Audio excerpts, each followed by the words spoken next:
para aprendermos um pouquinho mais a respeito do livro de Daniel. Seja muito bem-vindo. Quero convidá-lo também a tomar sua Bíblia e a estudarmos agora um dos capítulos mais interessantes, para não dizer difíceis, da Bíblia. Existem 2 capítulos na Bíblia que são tremendos desafios, para os nossos estudiosos, para os nossos professores.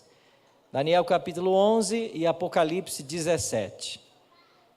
Esses 2 capítulos, quem sabe, são os capítulos mais difíceis de serem compreendidos da Bíblia. Vamos tentar buscar algumas informações sobre esse capítulo 11, 2 reis em guerra. Veremos aqui os reis do norte e do sul, e esses reis que degladiam pelo poder.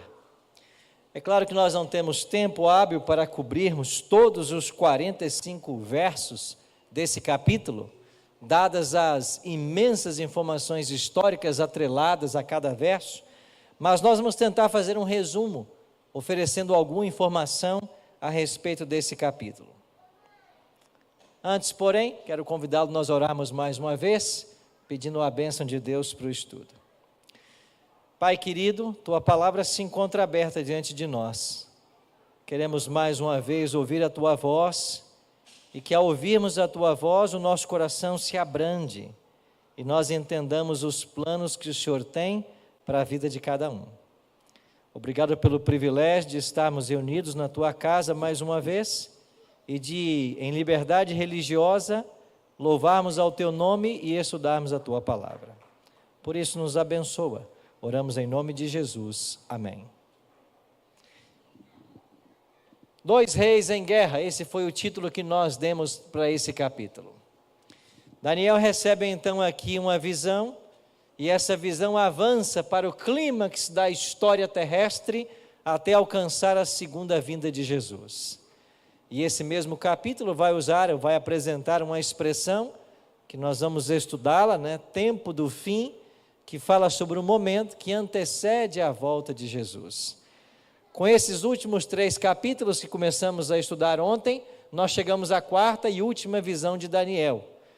E esses 3 capítulos formam uma última seção do livro, e esse clímax do grande conflito apresenta nele eventos escatológicos finais, promessas para períodos proféticos, que veremos no capítulo 12, 1290, 1335 dias, e a promessa finda o livro termina com Daniel recebendo ali a promessa da herança, a promessa do reino. Versos 1 e 2, o texto diz assim: Mas eu, no primeiro ano de Dario, o Medo, me levantei para o fortalecer e animar. Agora eu te declararei a verdade. Eis que ainda 3 reis se levantarão na Pérsia, e o 4º será acumulado de grandes riquezas, mais do que todos, e tornado forte por suas riquezas, empregará tudo contra o reino da Grécia. Estão lembrados vocês do capítulo 2, uma estátua com 4 metais? E ali nós vimos que a cabeça de ouro representava a Babilônia, o peito e braços de prata a Medopérsia, o quadril de bronze a Grécia e as pernas de ferro Roma. Quando vamos para o capítulo 7, surgem 4 animais. Um leão alado, um urso com 3 costelas na boca, um leopardo com 4 cabeças e 4 asas, e um 4º animal terrível e espantoso. Esses 4 animais do capítulo 7 estão em paralelo com os metais da estátua. Eles representam os mesmos períodos: Babilônia, Medopérsia, Grécia e Roma. Quando chegamos no capítulo 8, aparece agora a cena de um carneiro e um bode. A profecia ela vai dando um zoom, ela vai cada vez mais fornecendo detalhes. E no capítulo 8, o foco agora é apenas o império Medo-Persa e o grego. Sai de cena a Babilônia, porque nesse momento ela já caiu. E agora nós temos o carneiro como símbolo da Medo-Pérsia e o bode como símbolo da Grécia. Quando chegamos agora no capítulo 11, você percebe que Dario está no poder. Então estamos aqui nos dias da Medo-Pérsia. E agora vem a explicação para Dario, de que depois dele ainda virão 3 reis. 3 reis se levantarão da Pérsia. E esses reis irão batalhar contra a Grécia, que é o próximo poder que se aproxima. Mas, de acordo com a revelação profética, estava muito claro de que em algum momento a Medo-Pérsia perderia a guerra para a Grécia, porque a Grécia era o terceiro poder da profecia. Então já estava profetizado de que eles perderiam essa batalha. Só restava saber em que momento isso aconteceria. Quem seriam esses 3 reis que ainda se levantariam no Império Medo-Persa, sucedendo a Dario? Nós entendemos ser Cambises, que reinou até o ano 522. Depois teve um Falsis Merdes, que usurpou o trono, ficou alguns meses apenas, numa tentativa de tomar o trono e tirar a dinastia anterior. E depois chega Dario I, que vai dominar até 486. Aí a profecia diz assim: depois virá um 4º reino. E esse 4º reino será rico, ou acumulado de grandes riquezas. Quem é esse 4º reino? Nós entendemos ser Xerxes. Esse Xerxes é o mesmo Assuero do livro de Esther. E se você for para o livro de Esther, logo no primeiro capítulo, você vai ter ali pelo menos 3 versos falando das riquezas de Assuero. Era um rei muito rico, e ele usou esta riqueza para se preparar de forma bélica para a batalha contra a Grécia.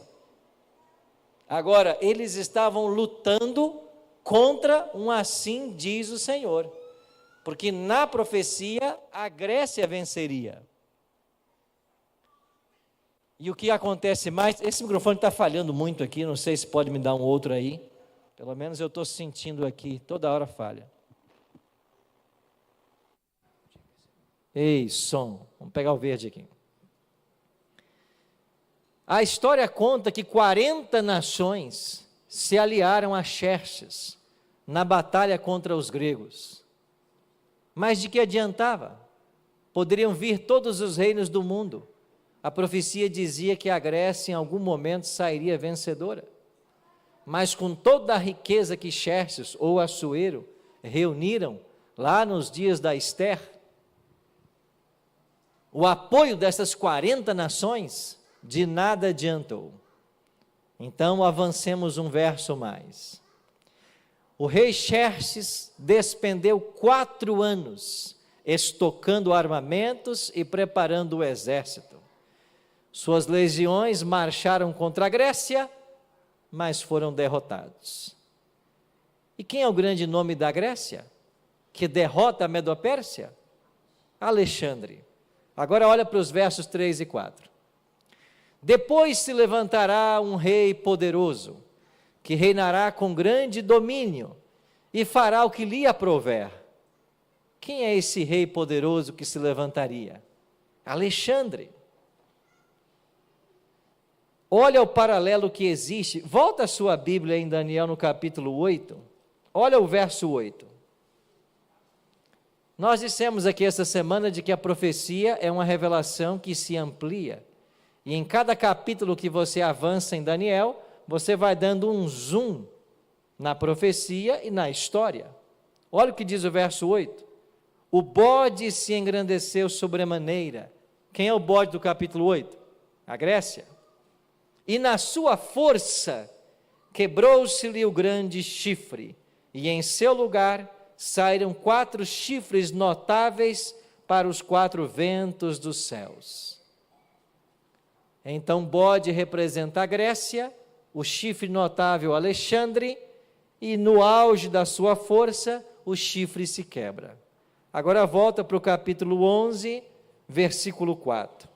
Mas no auge do seu reino será quebrado e repartido para os 4 ventos dos céus, mas não para a sua prosperidade, nem tampouco segundo o poder com que reinou, porque o seu reino será arrancado e passará a outros fora de seus descendentes.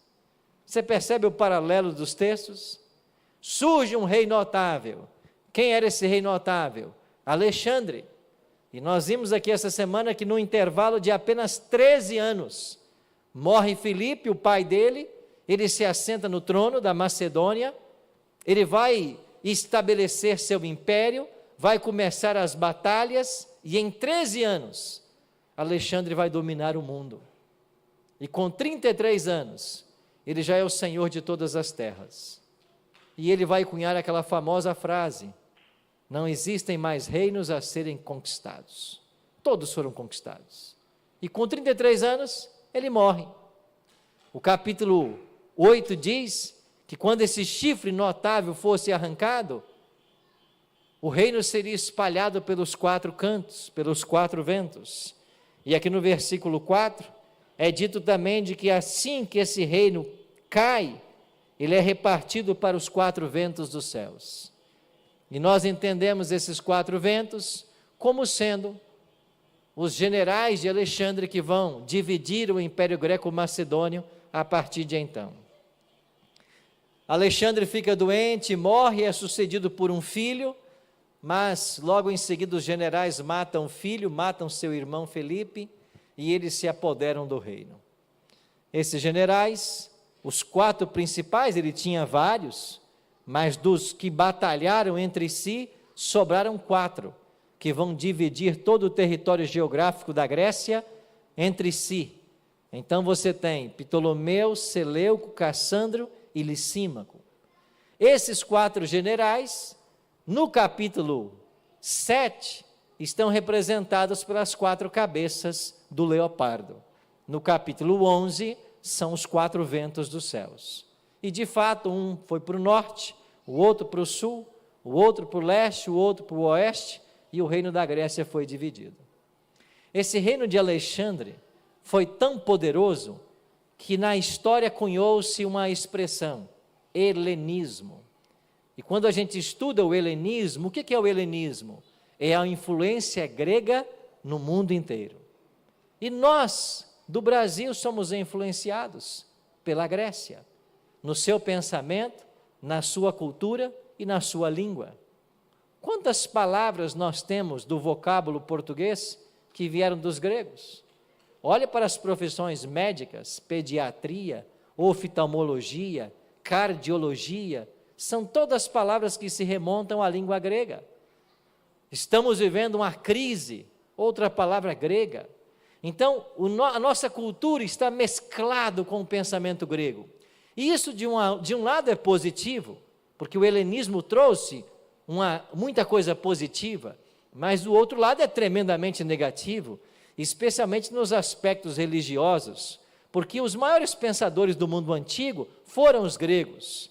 E você tem 3 principais filósofos gregos, Sócrates, Platão e Aristóteles. E foi Platão o responsável por trazer a ideia do dualismo, da separação entre corpo e alma. E hoje, quando a gente tenta ensinar para as pessoas que a alma é mortal, que você não tem uma alma, mas que você é uma alma, a gente tem uma barreira cultural imensa, porque está arraizado na cultura brasileira a ideia de que nós temos uma alma, e que o corpo é a prisão da alma, e na morte ela se liberta. Então nós herdamos religiosidade dos gregos. Isso é tudo para a gente ver a influência que teve Alexandre no mundo antigo. A expressão rei do sul e rei do norte, então, pelo menos até o verso 14 desse capítulo, elas aludem a 2 generais que vão fazer dinastia. Você tem Ptolomeu e você tem Seleuco. Ptolomeu no Egito e Seleuco na Síria.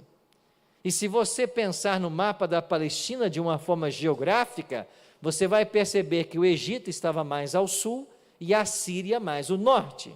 Então você vai ter, a partir de agora, o rei do norte e o rei do sul, esses 2 principais generais que vão ser os remanescentes dos 4.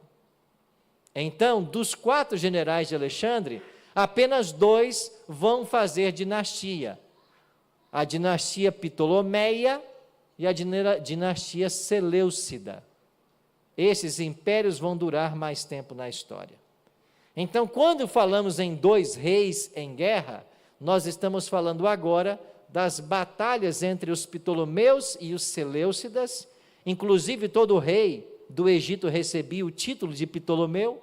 Daí vem primeiro, segundo, o mesmo acontecia com Seleucidas.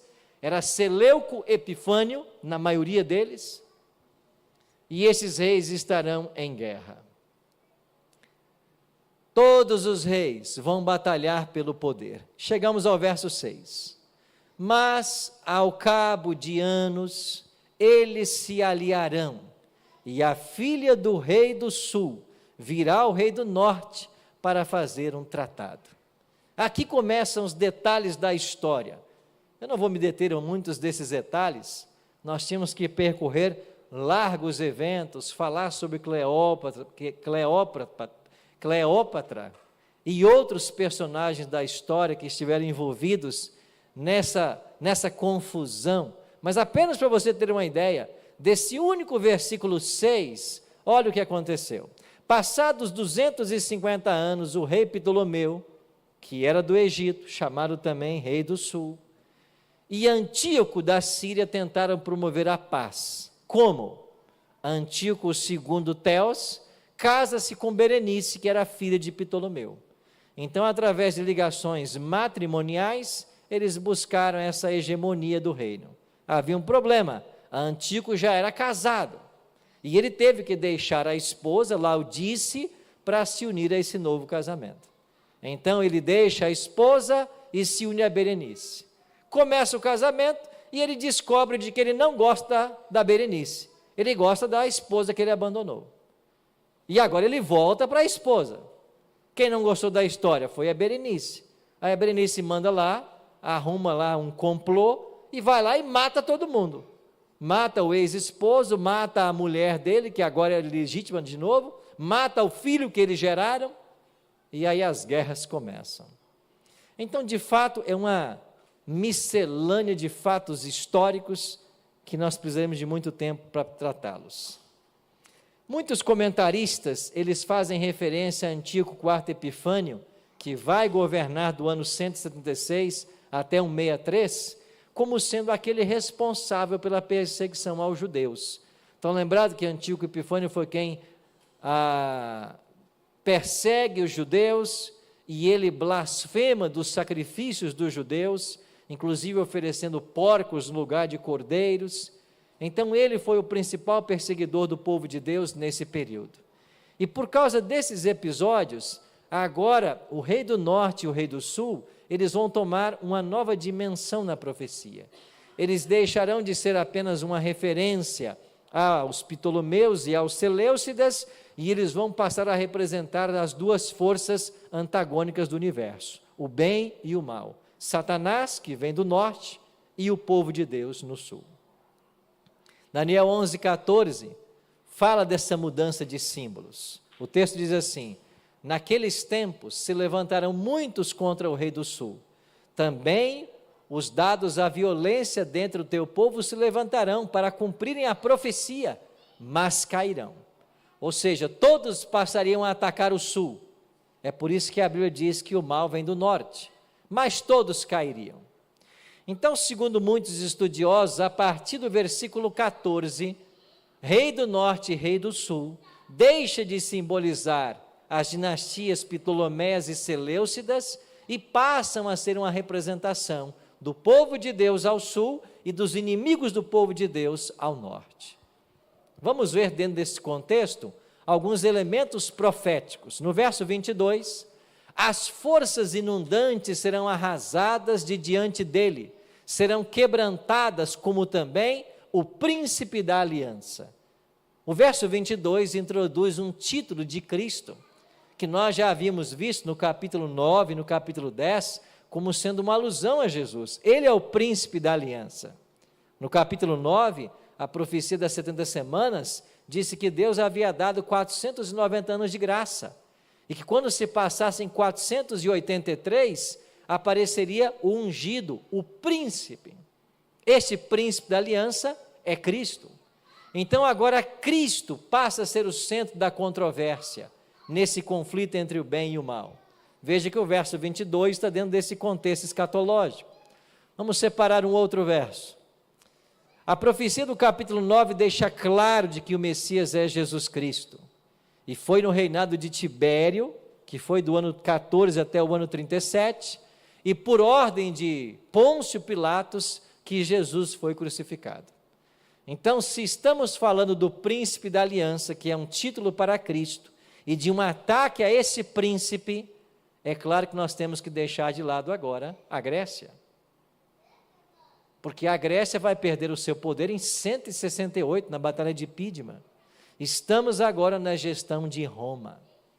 É por isso que a partir desse momento, eu entendo que o Reino do Norte passa a ser uma alusão a Roma, que nesse momento é o império que ataca o povo de Deus. Inclusive, dentro da sua gestão, vai crucificar o Filho de Deus.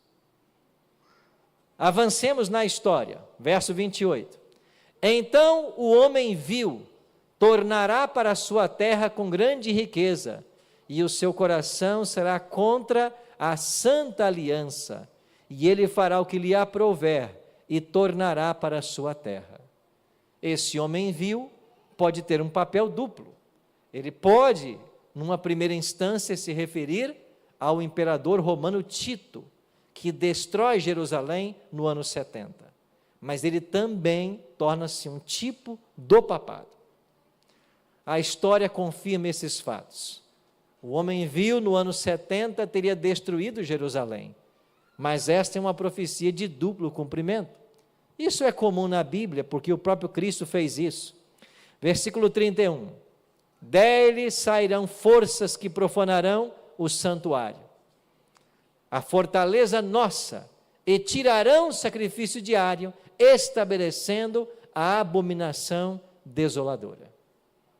Então veja que há uma mescla de cumprimento. Parte dessa mescla se aplica ao santuário destruído com Jerusalém no ano 70. Ali foi tirado o sacrifício diário. Mas a abominação desoladora, ela não foi posta no ano 70. Ela só vai chegar no ano 508. E aqui é a primeira vez que aparece essa expressão em Daniel, abominação desoladora. Cristo fez menção a isso. Em Mateus 24:15 ele diz: quando, pois, virdes o abominável da desolação, de que falou o profeta Daniel, no lugar santo, quem lê, entenda. Então Cristo vai mencionar Daniel capítulo 11 e dizer que quando eles virem o abominável da desolação, isso seria um sinal para eles. E nós entendemos de que antes do cerco final sobre Jerusalém, no ano 70, quando as tropas romanas chegaram e sitiaram Jerusalém, a história conta, e Flávio Joséfo, um historiador da época, também afirma o fato, de que houve um momento, de forma inexplicável, que as tropas romanas deixaram Jerusalém, por algum motivo. E Cristo havia dito que esse seria um sinal, para que os filhos sinceros fugissem. E nesse momento, muitos escaparam. Aqueles que não atenderam à advertência de Cristo, permaneceram em Jerusalém. E as tropas voltaram com Tito, mas quando eles voltam, eles fazem o cerco, promovem um período de fome, e se você for para o grande conflito, Ellen G. White vai contar essa história do cerco de Jerusalém, e vai dizer que essa fome chegou ao extremo de que as mães trocavam de filhos, para que uma cozinhasse o filho da outra, e servisse de alimento. Isso aconteceu no cerco em Jerusalém. E finalmente, quando o povo estava no desespero, as tropas romanas vão invadir, vão matar os judeus, e Flávio Joséfo diz que pelas escadarias do templo, lá que Jesus visitou, o sangue descia como correntes de águas de chuva. Morreram todos os judeus. Quem é que escapou? Aquele que deu ouvido à advertência de Cristo. E as tropas, quando brevemente se afastaram, foi o sinal. Então, esta abominação desoladora tem um cumprimento duplo, assim como o discurso de Jesus em Mateus 24. Às vezes Cristo está falando de Jerusalém no ano 70, às vezes ele está falando da vinda do Filho do Homem nos nossos dias. Da mesma forma, Tito teve cumprimento parcial ao destruir Jerusalém, mas também se aplica aos tempos do papado, ao longo da era cristã. Então esse homem vil pode ter essas duas aplicações.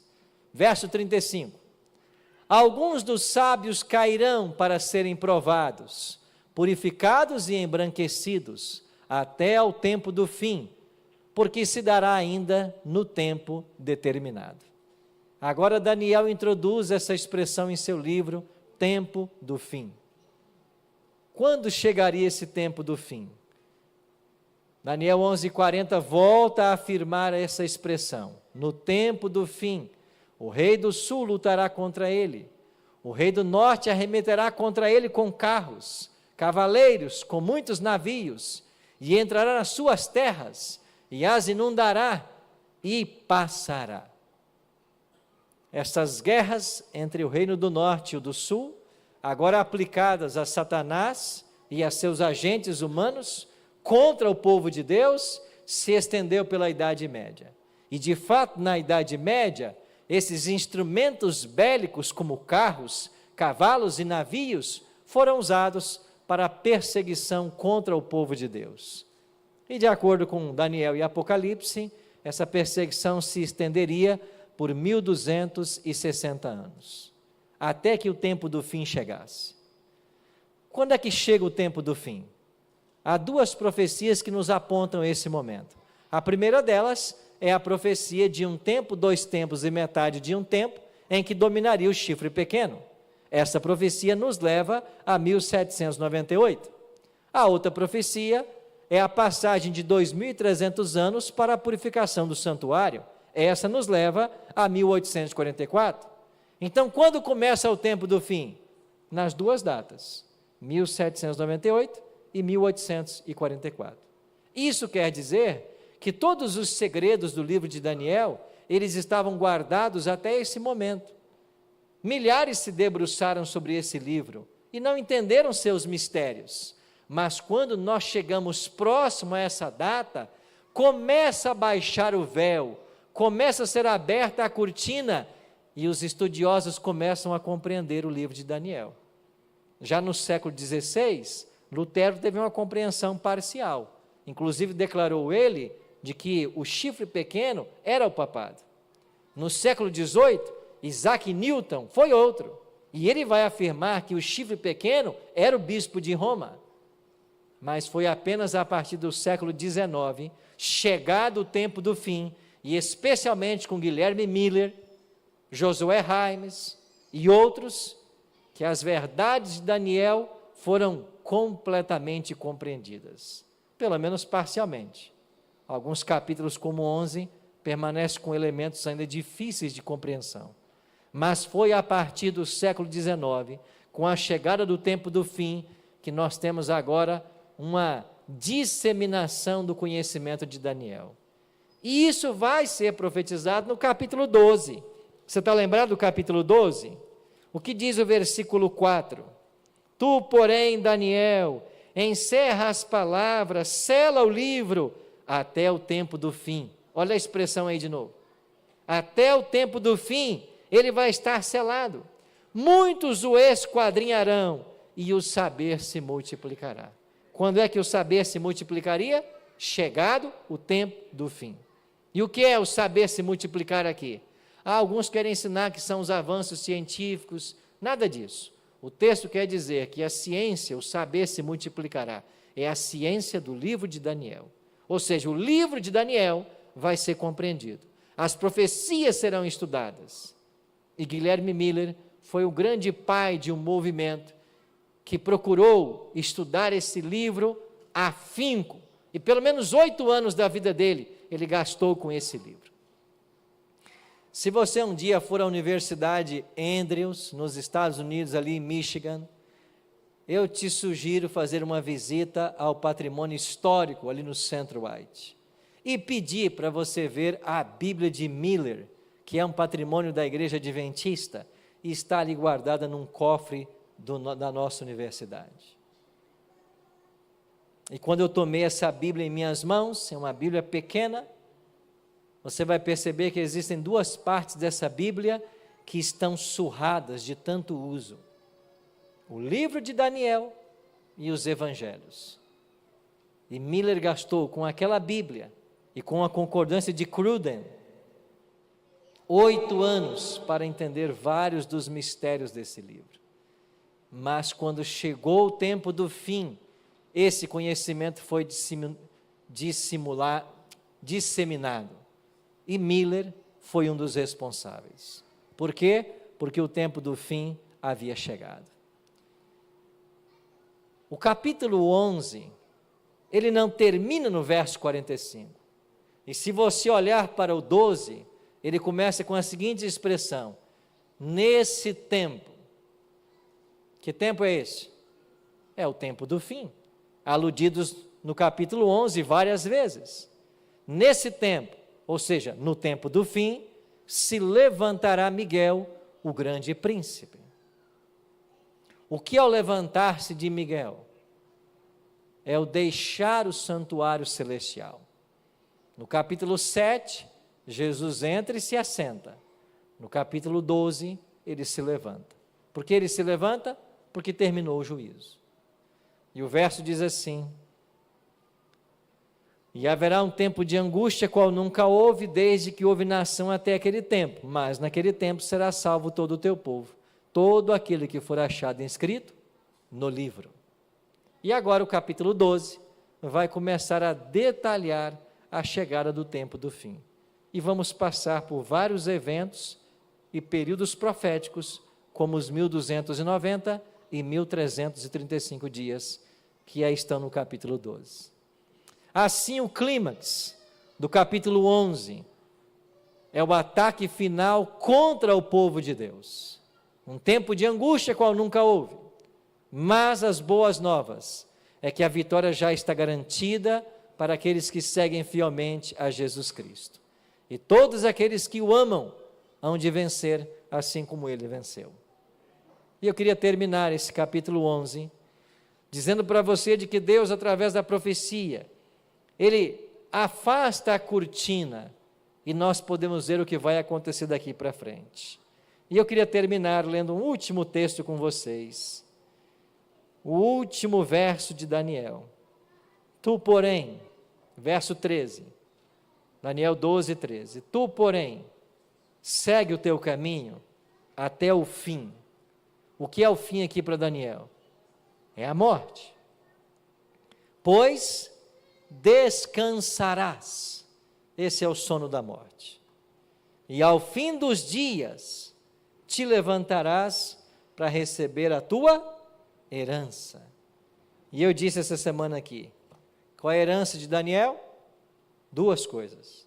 Primeiro, a coroa de vida eterna, que aguarda também para todos nós.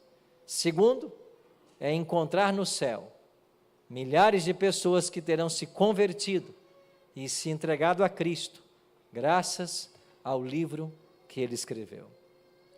Por isso, permaneçamos firmes, pois já passamos do tempo do fim e já caminhamos para o clímax final, onde nas profecias a pedra, o 5º reino, será arrancada, atingirá os pés da estátua, crescerá e estabelecerá o reino da glória.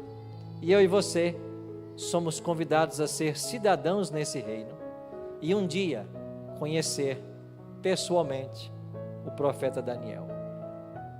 Que guardemos esses sonhos em nosso coração. Vamos orar?